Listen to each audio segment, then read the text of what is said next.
저는 사실은 어제가 대한민국에 입국한 지 13주년 되는 날입니다. 인천공항에 도착을 해서 처음에 가는 곳이 기독 적십자병원입니다. 적십자병원 가서 건강검진을 간단하게 이렇게 맞춰야 됩니다. 우리에게 뭐 치명적인 질병은 없는지 또 전염병은 없는지 이런 것을 봐야 되기 때문에 거기서 건강검진 마치고 국정원으로 이동해서 그곳에서 또 조사를 이렇게 받게 됩니다.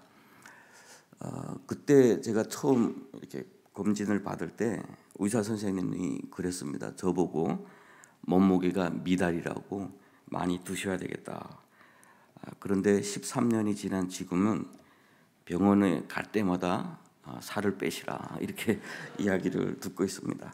13년이라는 시간 동안 북한에서 그렇게 먹지 못해서 생존의 위협을 느꼈던 사람으로서 이렇게 많은 것을 누리고 자유를 누리고 정말 무엇이 행복인지를 더욱더 살면 살수록 이렇게 느껴가는 이 시대 가운데서 살면서 지금도 과거의 나와 같은 현재형으로 살고 있는 그런 사람들을 생각하면 참 죄책감이 들 때가 많습니다. 가끔씩 북한에 두고 온 가족들, 우리 성도님들이 연락하는 그 가족들에게서 연락을 받을 때가 있습니다. 그리고 또 중국에 우리 탈북민 살고 있는 탈북민들에게서 연락을 받고 또 그들을 돕고 그들을 구출할 때가 있습니다. 그런데 이 땅에 온 34,000명은 너무나도 행복한 사람들, 이제는 대한민국 국민으로 살 수 있고 여권을 가지고 어디로 가도 대한민국 국민으로 존중을 받고 있고, 그렇지만 멀지 않은 저 북한 땅에 있는 사람들은 북한에 태어났다는 이유로 인해서 살고자 발버둥 치는 모든 순간이 다 불법입니다. 국경을 넘어야 하고 그 넘는 순간부터 경찰들의 추적을 받아야 되고 체포돼서 북송되는 순간 처형당하거나 감옥에 끌려가야 하는 삶, 그 중에서 간신히 살아남은 사람들이 강제로 인신매매돼서 여기저기 팔려 다녀야 되고, 그렇게 팔려 다니면서 오히려 다행으로 여기고 강제 북송되지 않는 것을 다행으로 여겨야 되는 그런 삶을 사는 사람들이 참 많습니다. 저도 22살에 북한을 탈북을 했어요. 탈북할 때부터 지금까지 계속해서 간절히 원했던 것은 북한이 빨리 바뀌었으면 좋겠다라는 생각이었습니다.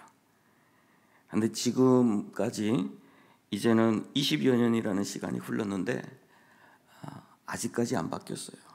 얼마 전에는 우크라이나 전쟁에 참가한 군인들이 자폭하는 것을 보면서 어쩌면 지난 20여 년 동안 하나도 바뀌지 않았을까? 어쩌면 저들의 의식은 저렇게 쇠뇌된 상태에서 다른 것을 생각할 수 없을까라는 그런 생각을 하면서 너무 마음이 아팠던 적이 있습니다. 제가 탈북할 때도 22살이었는데 북한에서 전문 학교까지 졸업했던 제가 공개 처형의 자리에서 수많은 사람들이 굶어 죽어가는 자리에서 한 번도 북한 정권에 대해서 이 사람들 잘못하고 있구나라는 생각을 해본 적이 없었다라고 하는 거예요. 어려서부터 수령에 대한 절대성 교육을 받았고 그들을 따라야만 어떤 인간의 최고의 어떤 가치를 이룰 수 있고 그래야만 어떤 혁명의 어떤 위협을 이룰 수 있고 이런 교육을 받았기 때문에 위에서 하는 것은 무조건 옳고 연약해서 굶어 죽는 것이고 범죄했기 때문에 저렇게 공개 처형 당하는 것이고 늘 그렇게 생각하면서 살다가 배고파서 여기서는 더 이상 살면 안 되겠다. 여기서는 내가 살 수 있는 것은 최고로 다 해서 살고 이제는 앉아서 굶어 죽는 것밖에 없다. 그때 선택했던 것이 이탈이었어요. 북한 주민들에게서 최고의 한 거는 이탈입니다. 정권을 향해서 최고 내가 할 수 있는 반항은 이탈이었어요. 그 이탈도 잠시 여기서 떠나서 먹을 것을 구입해서 다시 돌아와야 되겠다라는 생각 가지고 그 정도로 쇠뇌당해서 탈북을 했습니다. 그런데 강을 하나 사이에 두고 넘었는데 뭐 간신히 군인들이 지키고 있는 그런 초소를 비켜서 넘어서 이렇게 중국에 도착하자마자 느낀 것이 어떻게 이렇게 음식물 쓰레기가 넘쳐나는지, 우리가 굶어 죽었던 수많은 아이들이 배고파서 굶어 죽었던 그 아이들이 요구했던 것은 그렇게 화려한 음식이 아니거든요. 우유라던가 빵이라던가 뭐 초콜릿이라던가 이게 없어서 굶어 죽은 게 아니었거든요. 옥수수 한 줌만 있었으면 수많은 아이들이 살았을 텐데 중국에서는 그 옥수수를 돼지도 안 먹고 있었어요. 음식물 쓰레기가 하수구를 매서 하수구를 포내서 길에다가 쌓아놓는 거 보니까 저것만 가지고 가도 수많은 사람을 살릴 수 있었던 것 같아요. 저는 대한민국에서 이렇게 살을 빼야 되는 부담을 느끼면서 살고 있으면서 그때를 이야기하는 것 자체가 참 부끄럽습니다. 저의 그 두 동생도 북한에서 그 시기에 굶어 죽었어요. 사람들이 굶어 죽는다라고 하는 것은 상상할 수가 없습니다. 도대체 굶어 죽는다는 건 뭐지? 며칠을 굶으면 죽을 수 있지? 뭐까지 먹으면 살 수 있지? 다 이야기할 수 없어요. 저는 이렇게 한국교회 갈 때마다 항상 이야기하는 것이 있어요. 딱 두 가지. 이제 하나님께서 저 땅을 여시면 우리 한국교회 성도들이 두 번을 회개해야 될 거다. 한 번은 우리가 상상할 수 없었던 이런 고통을 겪었던 이 가까운 곳에서, 여기서 봄바람이 불면 제 고향에서도 봄바람이 불거든요. 똑같아요. 여기서 비 오면 같이 비 옵니다. 이런 함께 하나들에서 살면서 그들이 그 끔찍한 고통을 우리가 너무 모르고 있었고 무관심했다라고 하는 것 때문에 회개할 것이고, 두 번째는 하나님께서 우리에게 거기에 비하면 얼마나 큰 축복을 주셨는데 대한민국에 거기에 만족하지 못하고 감사하지 못했다라고 하는 것 때문에 아마 회개할 거다라고 이야기를 해요. 저 땅에서 겪고 있는 사람들의 그 고통, 배고픔과 뿐만 아니라 그 의식, 자기 스스로 생각할 수 없는 조금도 그 틈을 주지 않고 끊임없이 세뇌를 시켜서 그 청년들이 스스로 자폭하기까지 그렇게 교육받으면서도 성장해가는 북한 주민들의 그 생활 자체가 어떻게 보면 21세기의 최악 중의 최악이죠. 대한민국이라고 하는 이렇게 자유를 누리고 이렇게 마음껏 예배할 수 있는 이런 땅에서 가장 가까운 곳에서는 최악의 기독교 박해국이 함께 살고 있습니다. 예수 믿는 것 때문에 죽임을 당하고 있고, 그래서 저는 그렇게 탈북해서 그 충격 때문에 도대체 세상은 어떻게 된 거지? 북한 수령만 따라가면 다 되는 줄 알았는데 강 하나 사이에 두고 이런 차이는 왜 도대체 있는 거지? 그런 생각을 하다가 한 3개월 지나서 속았구나라는 깨닫는 순간 내 마음속에서는 분노가 폭발을 했어요. 속았구나. 그때부터 내가 충성하리라고 했던 것만큼 복수해야 되겠다는 생각밖에 없었습니다. 사실은 앞으로 북한이 어떻게 될까? 어떻게 열릴까? 수많은 사람들이 관심을 가지고 있습니다. 통일이 됐으면 좋겠고 빨리 열렸으면 좋겠고 그렇게 해서 우리가 하나 됐으면 좋겠고 이런 꿈을 꾸는 사람도 있고 많은 분들은 또 우려하는 분들도 있어요. 그런데 우려하지 못하는 딱 한 가지가 있는데 그것이 뭐냐면 북한 주민들에게 그동안 속았습니다라고 그들이 깨닫는 순간 그들은 과연 무엇을 선택할까라는 거예요. 저와 같은 사람, 저 깨달았을 때 복수해야 되겠다라는 생각밖에 안 했던 그것이 최고의 내 삶의 목적이었던 그런 사람들이 앞으로 북한에 열리는 순간 그렇게 많아질 것인데 우리는 과연 얼마나 준비하고 있을까라고 하는 거죠. 북한의 핵무기가 문제가 아니라 억눌렸던 사람들이 자기의 영혼까지 탈탈 털렸던 사람들이 어느 날 갑자기 이것이 다 거짓이었다라고 깨닫는 순간 느껴야 할 그 좌절감과 그 분노를 과연 어떻게 해결할 수 있을까라고 하는 거죠. 민주주의가 해결할 수 있을까? 돈이 해결할 수 있을까? 그런데 저는 감사하게 한 1년 정도 그렇게 방황을 하다가 예수님을 영접했습니다. 그것이 저에게 가장 큰 축복이었어요. 복음이라고 하는 것이 과연 뭘까?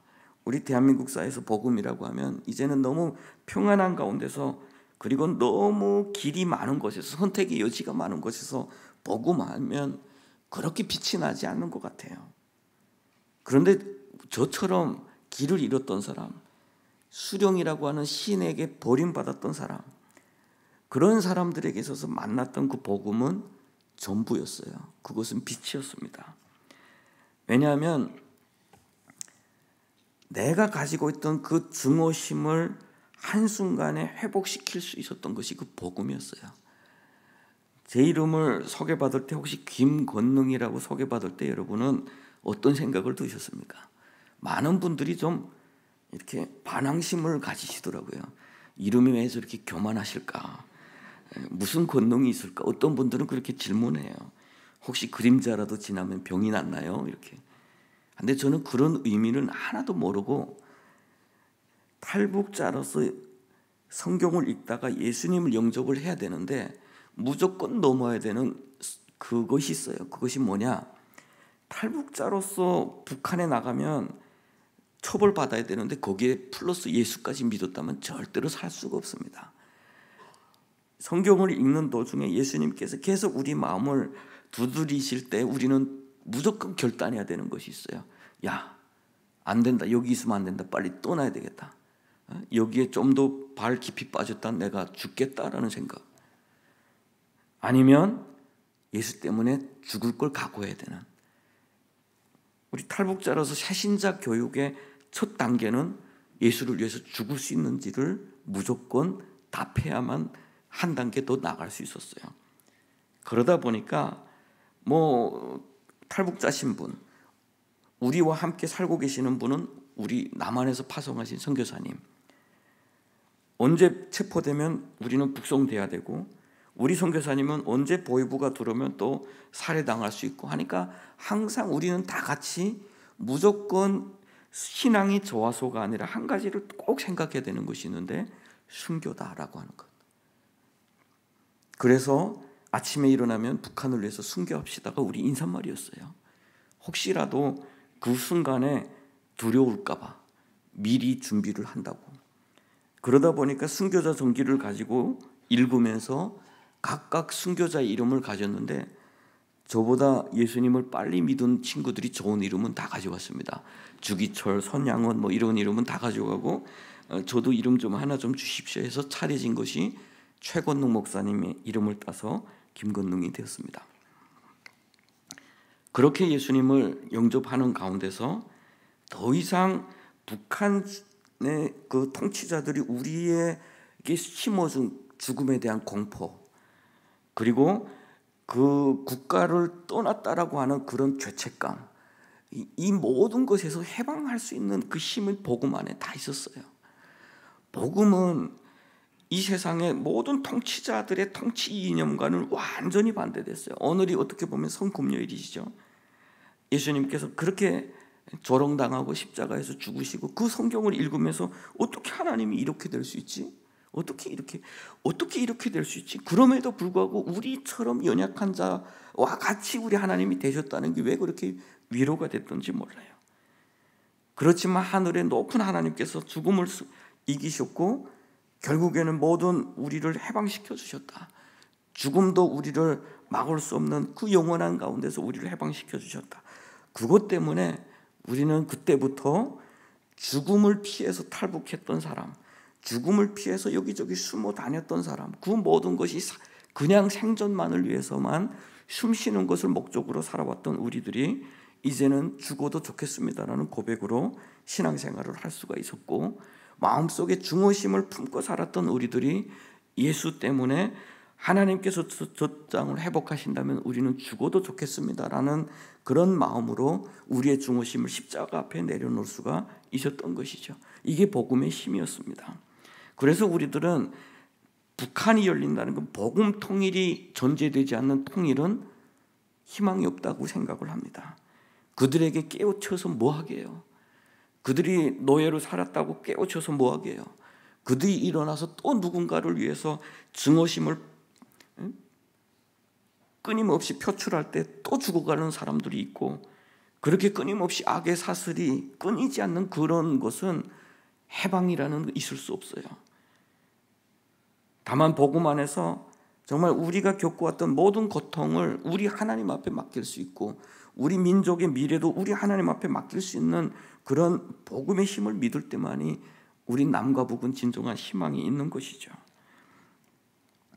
저는 그렇게 예수를 뜨겁게 영접을 하고 그곳에서 우리 탈북민들에게 복음을 전하는 일을 하게 됩니다. 시간상 관계에서 줄여서 이야기하면, 그때에 저희 나는 20대였고 저와 함께 예수 믿었던 친구들이 다 20대, 30대 이런 젊은 친구들이었어요. 그런데 어느 날부터 시작해서 북한 보위부에서 납치당하고 강제 북송당하고, 어떤 친구는 자기 고향에 복음을 전하러 갔다가 북한에 나가서 죽임당하고, 그것이 현실로 다가왔어요. 참 저 사람은 하나님께서 두시면 정말 큰 일을 하실 텐데 왜 하나님 데려가십니까? 그 훌륭한 청년들, 그렇게 주님밖에 모르는 청년들이 그렇게 끌려나가서 죽임들 당할 때마다 마음이 아팠고 하나님 앞에 질문이 생겼어요. 하나님 왜 저렇게 죽어야 됩니까? 먼 훗날에 하나님께서 알려주시긴 했어요. 저 거짓 우상 때문에 목숨을 바쳐서 지켜가는 저 나라가 복음이 복음되기 위해서 목숨을 드릴 수 없는 복음은 복음이 아니다라는 그런 마음을 주셨어요. 특별히 저 북한 가운데 우리가 믿는 하나님을 위해서 피를 흘릴 수 없다면 그것이 과연 저들에게 보여줄 수 있는 복음이 될 수 있느냐라고 하는 거예요. 그렇게 많은 사람들이 정치범 수용소에도 끌려가고 죽임도 당했습니다. 한 사람 한 사람의 이름을 저는 기억하고 있어요. 그런데 그분들의 고백 중에 어떤 분이 이런 고백을 했어요. 우리는 순교를 두려워하는 것이 아니라 기뻐합니다. 순교자의 피는 헛된 것이 없기 때문에 감사할 뿐입니다. 이런 고백을 했어요. 왜냐하면 북한에서 우리는 어차피 평생 살아도 이렇게 살다 죽어도 우리는 결국에는 헛된 것을 위해서 죽었고 살고 헛된 것을 위해서 죽을 수밖에 없는 존재가 아니냐. 이제는 참되신 하나님 앞에 목숨을 드릴 수 있고 주님 앞에 영원히 살 수 있다는 게 얼마나 행복하냐라는 그런 고백이 우리 실제적인 우리 고백이었어요. 그렇게 한 명 한 명 떠나보내고 하다가 저는 또 그 사이에 우리 탈북민들을 한국으로 보내는 2000년도부터 시작해서 탈북민들이 대한민국으로 오는 길이 열리기 시작했어요.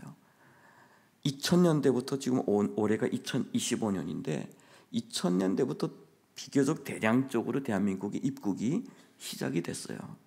그런데 25년 동안 대한민국에 입국한 탈북민의 수는 34,000명밖에 안 됩니다. 그러면 그 많은 사람들 다 어디 갔을까?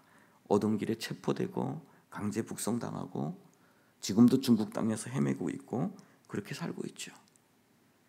우리 선교사님들을 돕다가 저는 한번 강제 북송도 당했어요. 사실은 이렇게 살아있는 게 저한테는 기적입니다. 저하고 함께 활동했던 분들이 먼저 출발하다가 체포돼서 25명이 다 체포돼서 보위부 구치소에 다 갇혀 있어요. 저는 다른 쪽으로 움직이다가 체포돼서 나갔어요.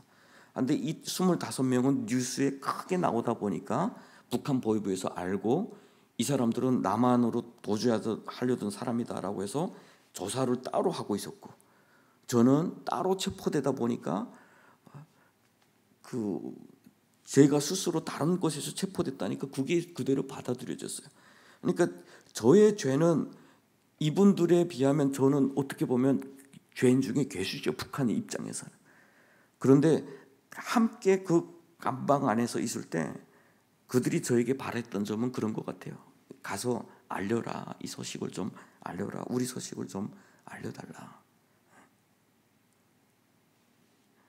거기서 풀려 나올 때 그 햇빛 쬐기를 나와서 저 보이부 그 담벼 밑에 쭉 앉아 있는 사람들 얼굴을 못 봤어요. 그리고 또 저도 어쨌든 그곳에서 큰 고통의 시간을 함께 보내고 3개월 만에 또 다시 탈북을 했습니다. 그러다가 보위부에서 저희가 그런 생각을 하나님께 그런 질문을 했어요.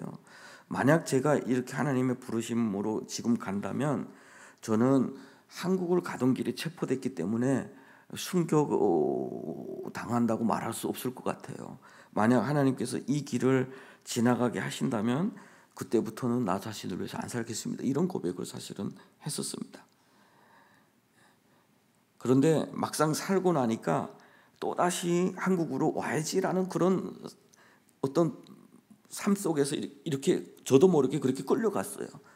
그러다가 제가 가는 길이 막히고 저를 돕던 선교사님이 또 체포되고 감옥 끌려가고 막 이런 사건이 생길 때 하나님이 저한테 그 마음을 또 다시 허락해 주시더라고요. 그래, 함께 예수 믿었던 친구들, 북한을 해서 같이 죽자고 했던 사람들은 다 정말 북한에 가서 죽었는데 내가 지금 이 자리를 모면해서 도망쳐가지고 어디 가서 저 북녘 땅의 동족들 살려주시는 내가 과연 그런 말할 자격이 있을까?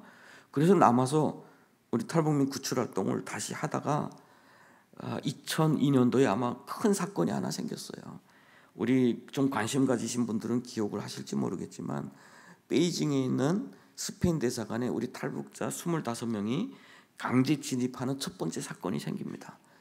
전 세계적으로 매스컴 타고 뉴스 나오고 하니까 중국 당국에서 이런 자들을 엄격히 처벌을 하는 지시가 떨어져요.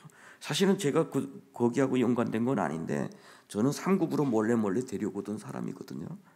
그런데 현장에서 체포됩니다. 또다시 체포됐어요. 이번엔 중국 당국에.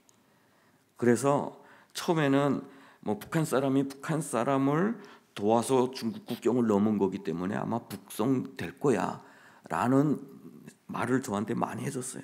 그러면서 너는 북한에 나가면 이번에는 무조건 죽을 테니까 맛있는 거 많이 먹어라 있는 동안에.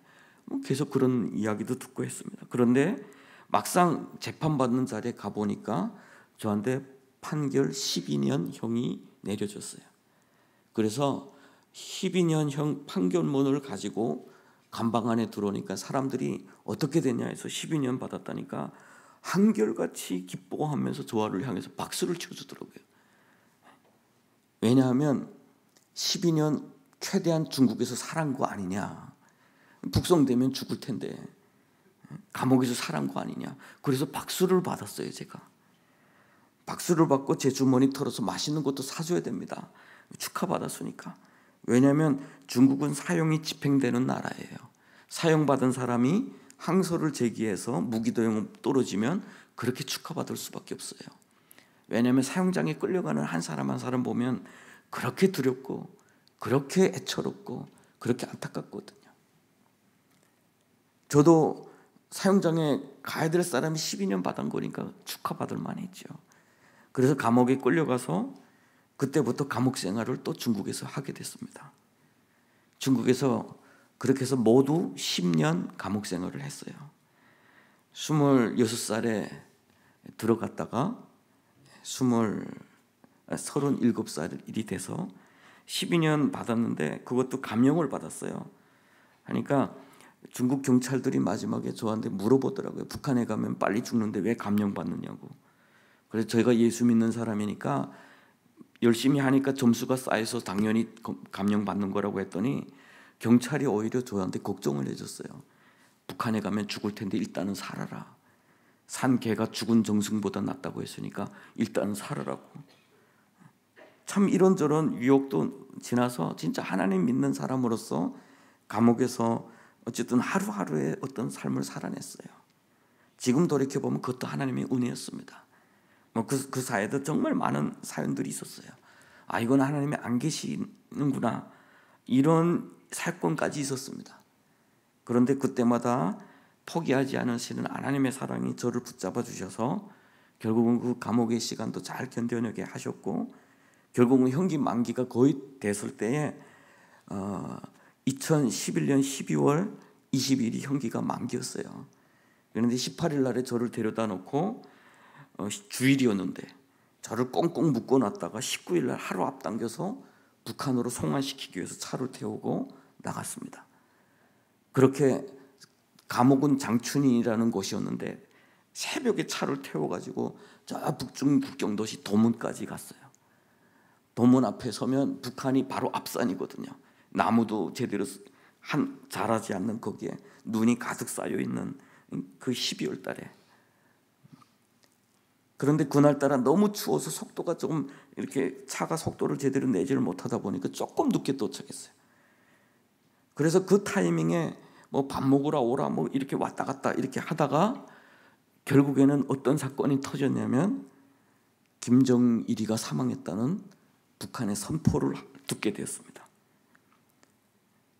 국경이 닫히고 저는 더 이상 북한으로 나갈 수 없게 됐어요. 또 10년 전에 저를 체포했던 경찰이 또 저에게 찾아와서 사실은 그 사람이 저를 처음에 체포했을 때 엄청 때렸거든요. 비밀을 대라고. 훈련장에 데려다 놓고 머리를 집에서 벽에다 때리고 해서 뇌진탕도 먹고 막 그랬어요. 검은 왕창 받았습니다. 이렇게 수세 족쇄 채우고 그 호텔 벽에다가 딱 세워놓고 차렷 자세로 움직이지도 못하게 그렇게 한 열 몇 시간을 그렇게 서게 했어요. 군인들이 양쪽에서 서서 조금 움직이려면 딱 서게 하고 군인들은 돌아가면서 자기는 자면서 내 옆에 서서 양쪽에 다 묶인 채로. 그래서 조사받기 위해서 옆방으로 가는데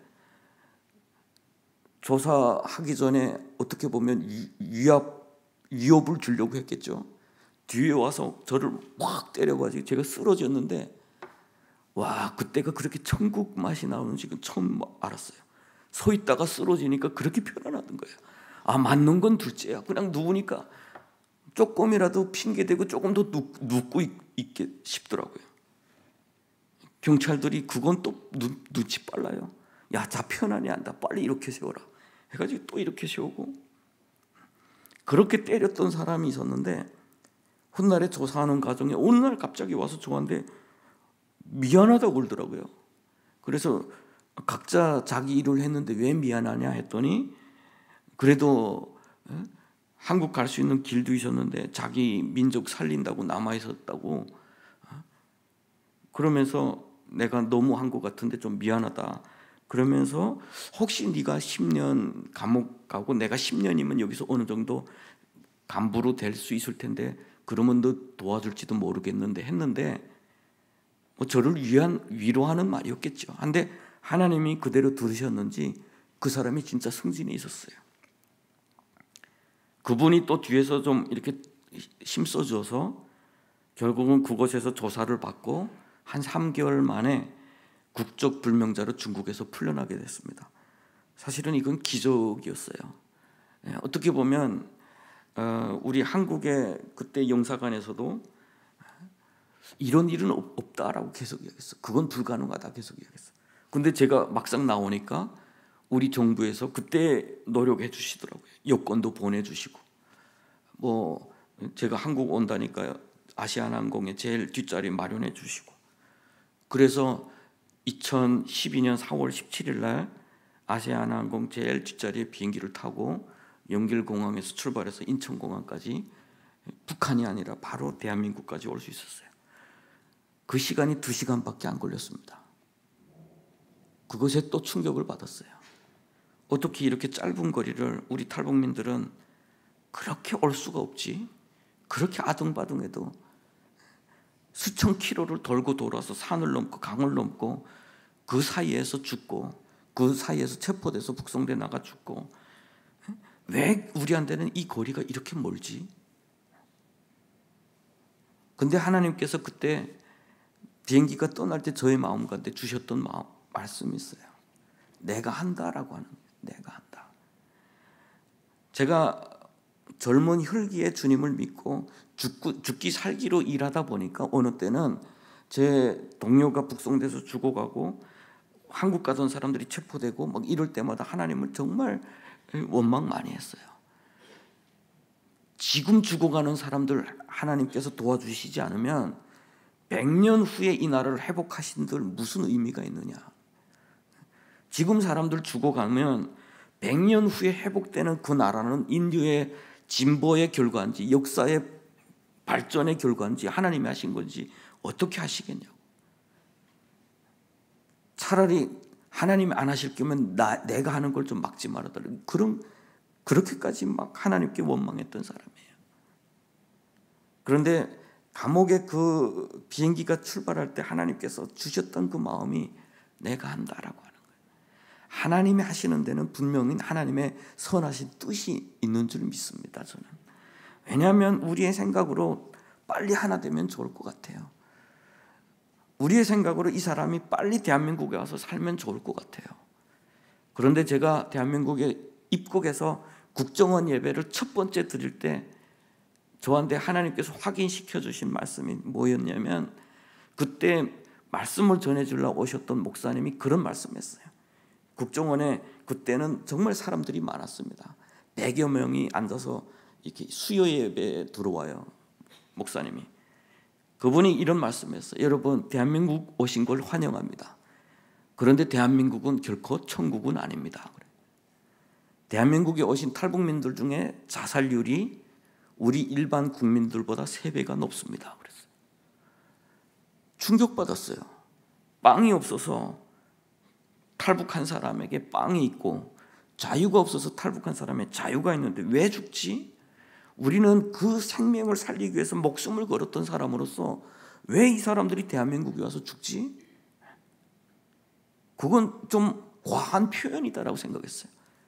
그런데 실제로 지금까지도 맞습니다.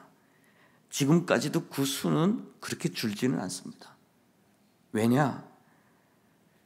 참된 자유는 복음 안에서밖에 없어요.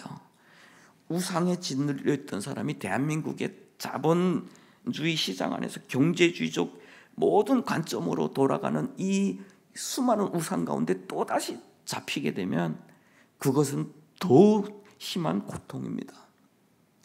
목숨을 걸고 대한민국에 왔는데 과연 이렇게까지 살아갈 이유가 있을까라는 생각을 주게 됩니다. 결국에는 북한은 복음이 아니면 희망이 없다는 것을 우리한테 보여주고 있어요.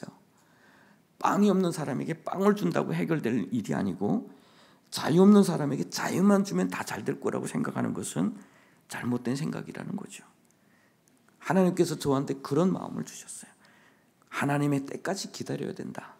그래서 한국에 나온 지 3년 안에 대학원 1학년 때에 하나님께서 교회를 세워야 된다는 그런 마음을 주셔서 순종하고 인천에다 교회를 세웠습니다. 결국에는 하나님이 일하시는 그 열매는 교회이기 때문에 그래요.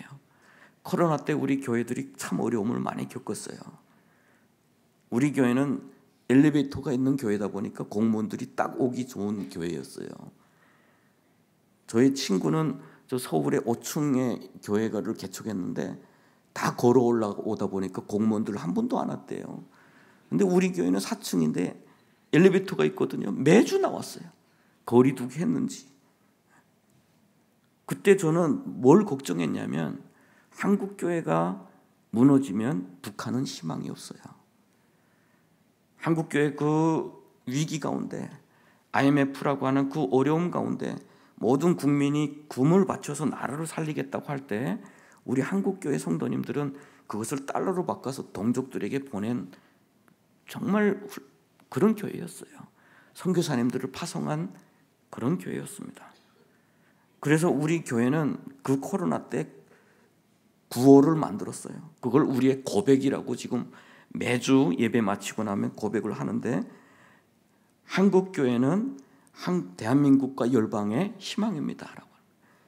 한국 교회는 고난당하는 북한 주민들의 희망입니다. 나는 교회의 희망입니다라는 그런 고백을 매주 합니다. 교회가 무너지면 북한은 희망이 없어요. 왜냐하면 교회에 있는 이 진리의 복음이 아닌 다른 것 가지고 북한 주민들에게 위로가 될 수 없고, 그들의 아픔을 치유할 수 없고, 그들의 그 갇힘에게 자유를 줄 수가 없기 때문입니다. 오늘 본문 말씀은 사실은 제가 감옥에서 제일 좋아했던 말씀이에요. 왜냐하면 빈궁한 자의 기도를 돌아보시며 그들의 기도를 멸시하지 않으신다. 그 기도라는 게 뭘까요? 빈궁한 자의 기도는 뭐예요? 우리가 말하는 주님을 부르고 우리의 요청을 하나님 앞에 또박또박 알려드리는 어떤 그런 기도가 아니라, 빈궁한 자의 기도는 그냥 탄식이에요. 살려달라는 그냥 탄식이에요. 그냥 하나님을 부르지 못해도 그냥 그 북한 가운데서 죽어가는 사람들의 그 고통의 절규예요. 하나님은 그것도 들어주신다라고 할 수 있어요. 그리고 하나님께서 어떻게 일하시는지를 보여주시는 대목인데, 하나님은 그 하나님이 계시는 성소에서 이 땅을 굽어보시고 살피시겠다. 남과 북을 함께 살피실 것이고, 갇힌 자의 그 고통 가운데 그들의 탄식 소리를 들으시며 그들의 그 고통을 보신다라고 하는 거예요. 그리고 제가 가장 이렇게 암송했던 말씀이 갇힌 자의 탄식을 들으시며 죽이기로 정한 자를 해방하사라는 그 구절 때문에 그래요. 갇힌 자, 저뿐만이 아니죠. 북한의 갇힌 자들, 그리고 그들의 생명은 살았지만 여전히 우상에 갇혀 있는 사람들, 그들의 탄식 소리를, 그들 갇힌 자는 그들이 갇혀 있는지도 모릅니다. 다만 탄식은 할 수 있어요. 그런데 우리 하나님 그걸 들으셨고 우리를 저 북한 땅에서 불러내 주셨고, 그곳에서 선교사님들 통해서 참된 자유를 맛보게 하셨고, 죽이기로 정한 자를 우리에게 해방하시듯이 우리를 그렇게 해방해 주셨죠. 북한으로 끌려나가던 그 두만강 앞에서 그 일은 단순히 초점이 어디에 있냐면 여호와의 이름을 시온에서 그 영예를 예루살렘에서 선포하게 하려 하십니다. 하나님의 영광을 위해서라는 거예요. 하나님의 영광은 단순히 하나님께만 영광이 된다라고 하는 것이 아니라, 하나님께 영광이 된다는 것은 곧 우리에게 샬롬이 된다는 의미예요. 하나님만 이득 보고 우리는 손해 본다는 의미는 아니에요. 하나님께 영광이 되는 일만이어야만이 우리에게 평강이 될 수 있다. 하나님께 영광이 되는 통일이 되어야만 남과 북이 샬롬이 될 수 있다라고 하는 그런 말이죠. 그때 비로소 온 열방이 함께 여호와를 섬길 것이다 라는 선포입니다. 이 민족이 회복되는 것을 통해서 열방이 하나님께로 돌아오게 하실 것이라고 저는 확신해요. 20여 년 동안 기독교 박해국 1이라는 그 하나 때문에 열방이 기도하고 있어요. 저 북한 하나님 돌아오게 하십시오. 그런데 하나님의 방법으로 돌아올 때 열방은 더욱 하나님 앞에 영광 올릴 것이고, 함께 모여서 지금처럼 하나님을 떠난 세대, 배가 불러서 교만하여서 다른 것을 추구하는 시대, 그렇지만 저 북한만큼은 하나님의 손에 닿지 않으면 회복되지 않는 저 땅을 하나님께서 회복하실 때에 열방은 비로소 하나님이 하나님 되심을 알게 될 것이고, 그때는 함께 모여서 하나님을 찬양하게 될 것이다라고 하는 거죠. 지금도 구출을 진행되고 있어요. 지금도 북한에서 고통당하는 사람들의 탄식은 여전히 진행 중입니다. 얼마 전에 우리가 또 한 팀을 데리고 오다가 여러 팀을 성공했지만 얼마 전에 체포됐어요. 또 5개월 된 아이를 품고 오던 엄마도 함께 체포됐어요. 지금도 죽음과 삶 속에서 살고자 하는 그들의 발버둥이 불법이 돼서 처벌받고 끌려다니고 그렇게 사는 사람들이 우리와 함께 살아가고 있습니다. 주님의 고난을 기억하는 날에 우리 주님께서 원하시는 것은 가장 작은 자들이 이 시대에 겪고 있는 고난을 함께 기억해 준다면 우리 주님께서 그것은 내 고난을 기억해 주는 것이라고 말씀해 주실 거라고 생각을 합니다. 내가 갇힐 때 너희들이 돌아보았고 내가 줄였을 때 너희들이 먹여주었다 라고 칭찬받는 한국교회 성도들이 되기를 바랍니다. 기도하겠습니다. 갇힌 자의 탄식을 들으시며 죽이기로 정한 자를 해방하시는 우리 하나님 아버지, 갇힌 자의 탄식의 소리를 우리 지금 듣고 있습니다. 그들과 함께 살고 있습니다.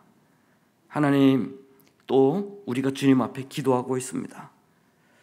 우리의 입술에서 그들을 향한 기도가 멀어지지 않도록, 우리 마음에서 동족들의 그 고통의 그 탄식 소리가 멀어지지 않도록 우리에게 은혜를 베풀어 주시옵소서.